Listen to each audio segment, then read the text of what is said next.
नमस्कार दोस्तों, आप देख रहे हैं सोनम की वॉइस। आज का यह वीडियो उन सभी लोगों के लिए बेहद ज़रूरी है जिनकी ज़मीन पर किसी ने अवैध कब्जा कर लिया है। यह ज़मीन को लेकर विवाद चल रहा है।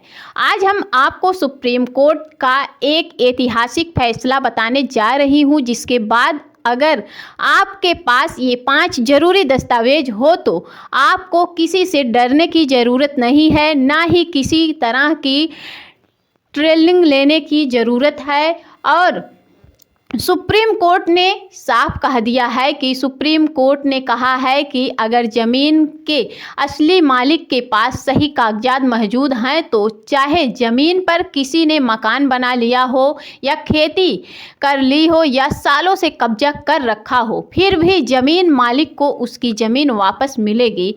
अगर आपकी ज़मीन पर अवैध कब्जा है तो घबराइए मत। अगर आपकी ज़मीन पर कोई गैर कानूनी तरीके से कब्जा करके बैठा है तो बिना अनुमति के मकान बना लिया है या खेती कर रहा है, तो अब कानून आपके साथ है, क्योंकि सुप्रीम कोर्ट ने नियम स्पष्ट कर दिया है कि ज़मीन वापस पाने के लिए ज़रूरी 5 दस्तावेज सबसे ज़रूरी है। अब बात करते हैं उन 5 सबसे ज़रूरी दस्तावेजों की जिनके आधार पर आप अपनी ज़मीन वापस पा सकते हैं।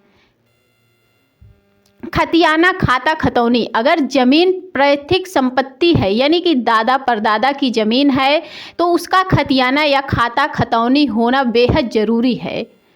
इससे साफ पता चलता है कि असली मालिक कौन है और ज़मीन का टाइटल किसके नाम पर है। केवला रजिस्ट्री डीड। अगर आपने ज़मीन खरीद कर ली है तो आपके पास रजिस्ट्री केवला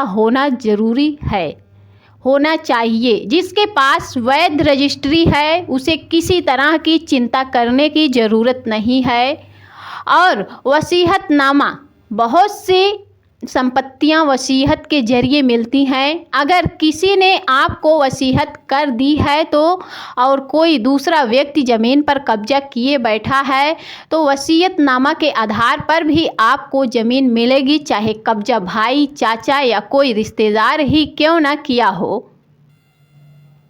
गिफ्ट डीड। अगर ज़मीन आपको गिफ्ट में मिली है तो आपके पास रजिस्टर्ड गिफ्ट डीड होना चाहिए। बिना गिफ्ट डीड के ज़मीन पर दावा करना मुश्किल हो सकता है।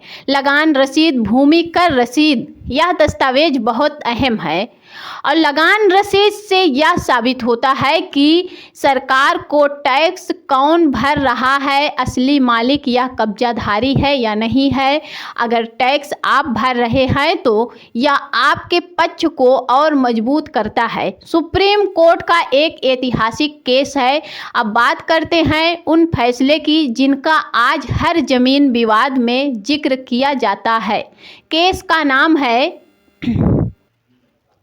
अनातउल्लाह सुधाकर बैनामा पर पी.एन. ब्रिची रेड्डी। केस नंबर है सिविल अप्लाई नंबर 6191 आप 2001। फैसला यहाँ पर है साल 2008 का। आप इस फैसले को ऑनलाइन नाम या केस नंबर से सर्च करके पढ़ सकते हैं। और सुप्रीम कोर्ट ने क्या निर्देश दिए हैं। सुप्रीम कोर्ट ने साफ कहा है कि अगर आप ज़मीन के मालिक हैं लेकिन आपके कब्जे में ज़मीन नहीं है तो सबसे पहले आपको करना होगा शीट फॉर पोजेशन, यानी कि ज़मीन का कब्जा वापस पाने के लिए केस फाइल करना होगा। इसके बाद में क्या करें, अगर कोर्ट से स्टेप ऑर्डर यूनियन ऑर्डर मांगा जाए तो ताकि ज़मीन पर कोई नया निर्माण या काम ना हो। अगर आपके पास दस्तावेज हैं और आपने पोजेशन के लिए केस फाइल कर दिया है तो कोर्ट स्टेट ऑर्डर ज़रूर देगा।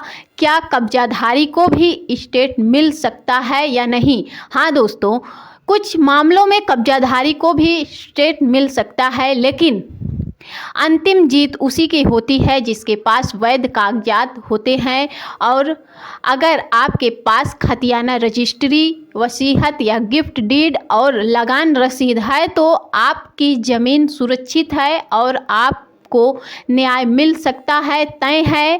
अगर वीडियो अच्छा लगा हो तो लाइक ज़रूर करें, चैनल को सब्सक्राइब ज़रूर करें और बेल आइकन को दबाना ना भूलें। फिर मिलते हैं अगले वीडियो में, तब तक के लिए जय हिंद, जय भारत, वंदे मातरम।